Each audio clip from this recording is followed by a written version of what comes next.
Had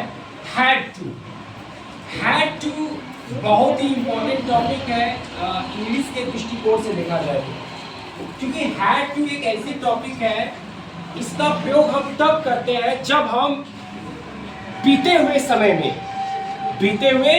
में कोई necessity दिखाना हो। बीते समय में क्या दिखाना हो? नेसेसिटी मतलब एक बाध्यता, एक क्या बाध्यता, एक जरूरत। इस सेंस को अगर व्यक्त करना हो बीते हुए समय में तो हम लोग हैड टू का प्रयोग करते हैं।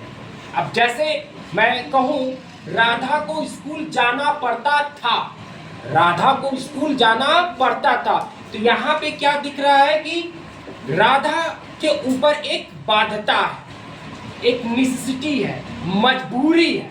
तो बीते हुए समय में अगर कोई मजबूरी है तो आपको क्या यूज करना है? Had to. और इसी का अपोजिट अगर वर्तमान में कोई मजबूरी हो तो आपको क्या यूज करना होता है? हैज टू या फिर हैव टू। जैसे राधा को स्कूल जाना पड़ता है या राधा को स्कूल जाना है, नीरज सर को मिशन चेतना जाना है या नीरज सर को मिशन चेतना जाना पड़ता है। करेक्ट?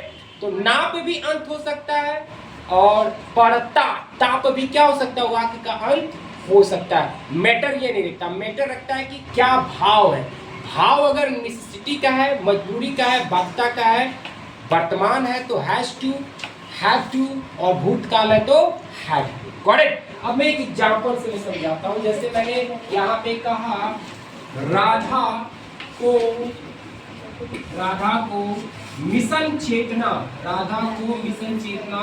जाना पड़ता था। तो ये जो एक अवस्था जो बताया जा रहा है, ये जो क्या है अवस्था बताया जा रहा है, ये अवस्था कैसी अवस्था है? बीता हुआ एक अवस्था।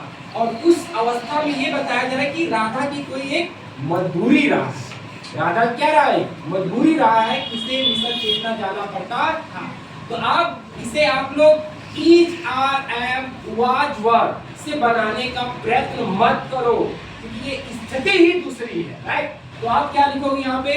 Radha had to go to mission Chetna. Radha had to go to mission Chetna. Got it? Simple is that. तो अब आप लोग को डिफिनेशन लिख लेना चाहिए। Right? That's wonderful guys and thank you.